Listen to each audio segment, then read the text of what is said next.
কৃষ্ণ চাওক, আমাৰ গৰ্ভত সন্তান স্থিতি হোৱাৰ সময়ত আমাৰ পিতৃ মাতৃ কেনেকুৱা হ'ব লাগে। পিতৃ মাতৃ ভক্তি কৰিব লাগে আৰু কীৰ্তন নামঘোষা ভাগৱত পঢ়িব লাগে, শুনিব লাগে। গৰ্ভত সন্তান জন্ম হোৱাৰ সময়ত আৰু স্থিতি হোৱাৰ সময়ত, গতিকে গৰ্ভত যেতিয়া সন্তানটি স্থিতি হ'ব, তেতিয়া আমাৰ বাহ্যিক আলোচনা, ভাল কথা আলোচনা নোহোৱাৰ গুণতে আমাৰ সন্তানবিলাক হয়তো এনেকুৱা পৰিস্থিতি হ'ল নেকি, কথা নুশুনা, সমাজখনত চোৰ ডকাইত বহুতো কিবাকিবি হ'ব ধৰিলে।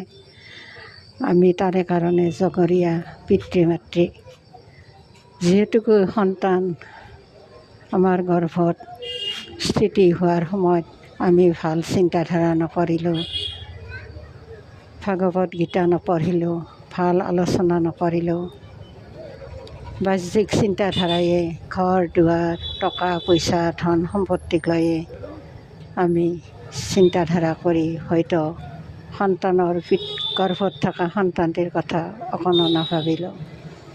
আজি অকণো নাভাবাৰ গুণত গৰ্ভত থকা সন্তানটিৰ কথা, সেইকাৰণে ল'ৰা ছোৱালীবোৰ আজি সমাজখনত এনেকুৱা হ'ল নেকি।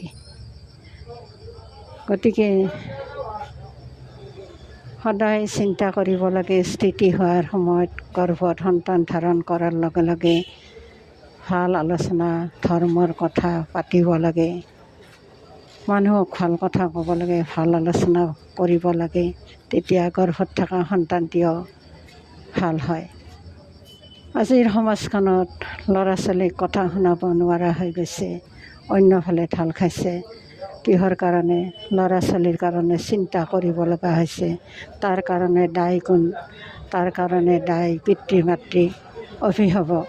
কাৰণ আজি আমি ল'ৰা ছোৱালীক দোষ দিলে নহ'ব, ল'ৰা ছোৱালীক গালি পাৰিলে নহ'ব। আমি পিতৃ মাতৃয়ে ভুল কৰি আহিছোঁ। যেতিয়া সন্তান গৰ্ভত থাকে, সন্তান স্থিতি হয়, তেতিয়া আমি সকলো বাহ্যিক কথা কিবাকিবি আমি আলোচনা কৰিছিলোঁ আৰু ঘৰ মাটি, টকা পইচা, লাভ বিলাসৰ কথাই আমাক গৰ্ভত থকা সন্তানটিৰ সকলো শেষ হৈ যোৱা যেন হৈ গৈছিলে। আজি গৰ্ভত থকা সন্তানটি জন্ম হ'ল, মাকৰ বুকুত জিলিকি উঠিলে, সেই সন্তানটি ডাঙৰ দীঘল হয়, হয়তো ভাল মানুহ এজন হৈ উঠিব পৰা নাই। কিহৰ কাৰণে? আমাৰ সকলো পিতৃ মাতৃৰ দোষ, অভিভাৱকৰ দোষ। আমি সন্তানক দুখিবলৈ নালাগিব আৰু সন্তানক আমি দোষ দি থাকিলে নহ'ব। কৃষ্ণ। কিবা যদি ভুল হৈছে মোক ক্ষমা কৰিব আৰু শুধৰাই দিব। কৃষ্ণ।